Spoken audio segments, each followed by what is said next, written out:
2026 টি-20 বিশ্বকাপ বাংলাদেশ যখন খেলতে গেল না, তখন এক প্রকার অনেক ভয় দেখানো হয়েছিল আমাদেরকে যে আইসিসি থেকে আমাদের যে অ্যানুয়াল রেভিনিউ দেওয়া হয় সেটা বন্ধ করে দিবে, আমাদেরকে এই যে ব্রডকাস্টারদের ক্ষতি হলো বাংলাদেশ না যাওয়ার কারণে সেটার জন্য জরিমানা করা হতে পারে।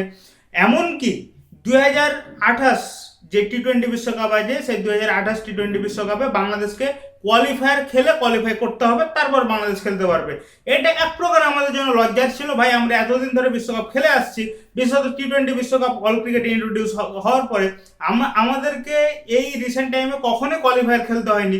আমরা যদি আমাদের মতো ক্রিকেট নেশন যদি কোয়ালিফায়ার খেলে একটা বিশ্বকাপে কোয়ালিফাই করতে হয়, এটা আমাদের জন্য লজ্জারই ছিল এক কথায়।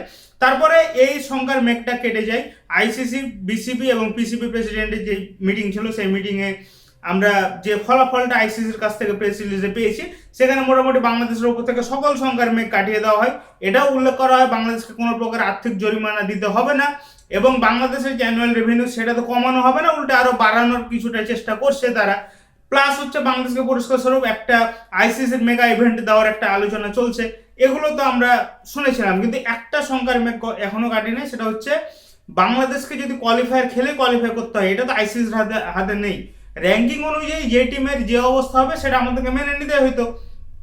আমাদের র্যাঙ্কিং 20-এর ওপরে চলে যাবে, এটা অনেকে বলেছিল।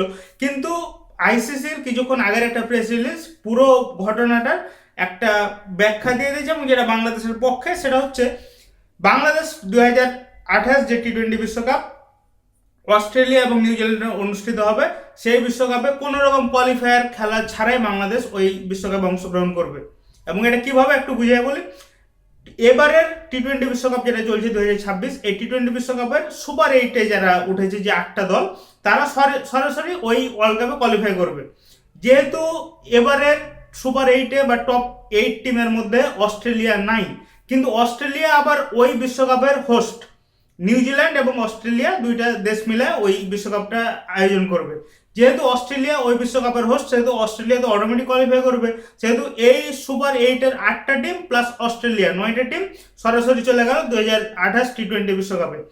তারপরের যে 3টে স্পট 10, 11, 12, এই 3টে স্পট মূলত নেওয়া হবে র্যাঙ্কিং এর ভিত্তিতে। টি-20 টিম র্যাঙ্কিং অনুযায়ী 10 নম্বর, 11 নম্বর এবং 12 নম্বর, এবং যথারীতি এই 3টা স্পটে চলে আসে বাংলাদেশ, আফগানিস্তান এবং আয়ারল্যান্ড। এই 3টে টিম যদি চলে আসছে, অর্থাৎ টপ 12 র্যাঙ্ক টিম, তারা সরাসরি এবারে যে 2028 টি-20 বিশ্বকাপ আছে সেখানে কোয়ালিফাই করবে। এখন এই বিষয়টা আগে থেকে কিভাবে বলা হচ্ছে যে বাংলাদেশ ওই 2028 টি-20 বিশ্বকাপ চলাকালীন বা ওই সময় আস্তে আস্তে বাংলাদেশ এই টপ 12-এর মধ্যে থাকবে। যদিও আমাদের অবস্থা এতটা খারাপ হয়ে যায়নি যে আমরা টপ 12-এ থাকতে পারবো না, কিন্তু তারপরেও আমি একটু কারণটা বলি। প্রতিটা বিশ্বকাপের এই যে র্যাঙ্কিং ধরা হয় যতদূর পর্যন্ত, তার একটা কাট অফ টাইম থাকে, যে এই টাইম পর্যন্ত যে টিম এ র্যাঙ্কিং এর মধ্যে ছিল তাদেরকে নেওয়া হবে। এই কাট অফ টাইমটা হচ্ছে এবারে যে 2026 টি-20 বিশ্বকাপ চলছে, এটার ফাইনালের পরের দিন, অর্থাৎ আগামী 9 মার্চ যেহেতু এই সময়টা দেওয়া হয়েছে কাট অফ টাইম, এই 9 মার্চ পর্যন্ত বাংলাদেশের, আয়ারল্যান্ডের এবং যেই আফগানিস্তান, এই 3টা টিমের কোনো রকম আন্তর্জাতিক শিডিউল নাই। এবং আন্তর্জাতিক ম্যাচ থাকলেও, যদিও নাই, তারপরে বলি যদি থাকেও, তারপর এতটাও অবস্থা খারাপ হবে না যে তারা এই পুরো যে আমাদের টপ 12 জায়গা থেকে ছিটকে যাবে। সেহেতু এটা 100% গ্যারেন্টির সাথে বলা যায়, যেটা আইসিসি উল্লেখ করেছে, যেহেতু আগামী 9 মার্চ পর্যন্ত 3টা দেশের কারোরই কোনো ম্যাচ নাই, সেহেতু অটোমেটিক কোয়ালিফাই করছে এই টপ 12। সেখানে এই সুপার 8-এ যে 8টা টিম গিয়েছে, সে 8টা টিম আয়োজক হিসেবে অস্ট্রেলিয়া 9টা, তারপরে র্যাঙ্ক হিসেবে 3টা, অর্থাৎ আফগানিস্তান, বাংলাদেশ এবং আয়ারল্যান্ড। এই টপ 12 টিম আগামী যে 2028 ওয়ার্ল্ড কাপ আছে সেখানে অফিসিয়ালি কোয়ালিফাই করছে।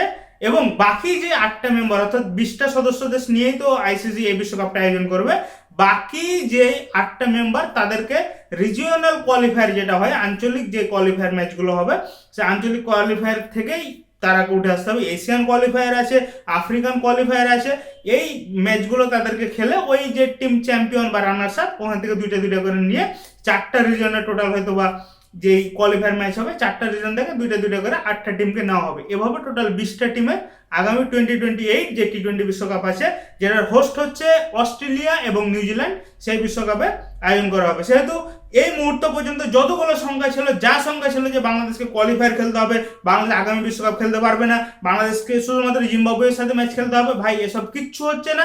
ও নট জিম্বাবুয়ে, উগান্ডার সাথে ম্যাচ খেলতে হবে বলেছিল আমাদের সাবেক একজন ফাস্ট বোলার এবং বিসিবি ডিরেক্টর, এখন আর তিনি নেই, তো তিনি বলেছিলেন যে বাংলাদেশকে শুধুমাত্র উগান্ডার সাথে ম্যাচ খেলতে হতে পারে। এই বিষয়গুলো নিয়েই অনেক আলোচনা হচ্ছিল যে বাংলাদেশ আগামী টি-20 বিশ্বকাপ খেলতে পারবে কিনা।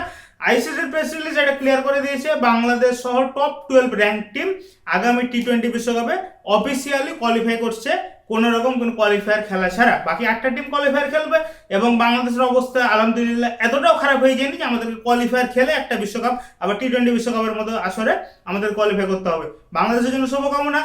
সুপার 8 শুরু হচ্ছে, সুপার 8-এর আগে ইনশাআল্লাহ আপনাদের একটা প্রিভিউ দিব এবং সুপার 8-এর প্রতিটা ম্যাচে আমি আপনাদের সাথে প্রতিটা ম্যাচের প্রিভিউ থেকে শুরু করে পোস্ট ম্যাচ যে রিভিউ আছে সেগুলো আমি আপনাদের সামনে আলোচনা করব। সুপার 8 ম্যাচ দেখবেন, যেহেতু আগামীকালকে থেকে রমাদান শুরু হচ্ছে, সেহেতু সুপার 8-এর প্রতিটা ম্যাচের প্রিভিউ থেকে শুরু করে বাকি ডিটেলস ইনশাআল্লাহ আপনাদের সাথে আলোচনা করব সুপার 8 শুরু হলেই। সবাই ভালো থাকুন, সুস্থ থাকবেন, আল্লাহ হাফিজ।